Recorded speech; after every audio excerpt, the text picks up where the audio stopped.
Well, I guess my open challenge has officially been accepted for Saturday, June the 18th, HVW Arrival, and it's been accepted by you, JD Drake. Somebody that I actually have a lot in common with, and I know that sounds strange coming from me, but Drake, if it weren't for the political winds that blow through professional wrestling, let's face it, man, me and you could even possibly be friends. We have a lot in common, more than you think. Two blue-collar work ethic guys that are overachievers that have proved every single one of their doubters wrong, Drake. But the big difference between me and you, the thing that really irritates me, the thing that almost offends me as a human being and as a man, is when you happen to insinuate just for a second that somehow over this last 10, 15 years, you've worked harder than me. Like, pro wrestling and my success just magically fell in my lap one day. No. Let's get one thing straight, Drake.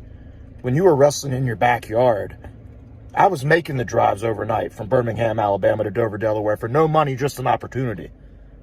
While you were a glorified 40-miler, which is what we call your type back then, Drake, a glorified 40-miler. When you were a glorified 40-miler, I was having my passport stamped over in the UK for the first time. So don't sit there on your high horse and pretend like you have somehow magically worked harder than me all this time. It ain't true.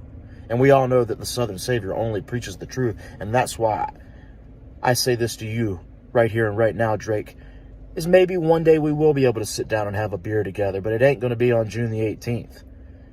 You know, I wanted to come on here and rib on the square and be witty and funny and try to sell tickets and talk about how the only thing bigger than your ears is your mouth.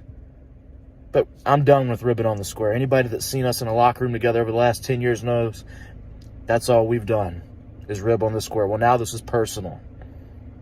And I look forward to June the 18th because I look forward to embarrassing you on June the 18th. And after I embarrass you on June the 18th, and I'm going to go ahead and apologize to HVW officials because I don't know what I'm going to do on June the 18th. I don't know what I'm going to say up until that point, and it may cost me bookings in the future with HVW, and I'm okay with that. I'm prepared for it.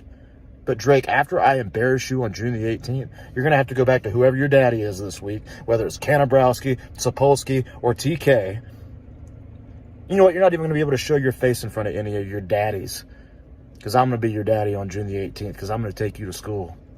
And I'm going to embarrass you so bad, you're going to trade in those wrestling boots for bowling shoes. And then maybe the people that you can run your mouth to now, the people that will actually listen, that might have a little bit of respect for you, are the same people sharing them bowling shoes on your little bowling team in your local trailer park, swigging back tall boys and talking about your glory years. Because your glory years in pro wrestling are done.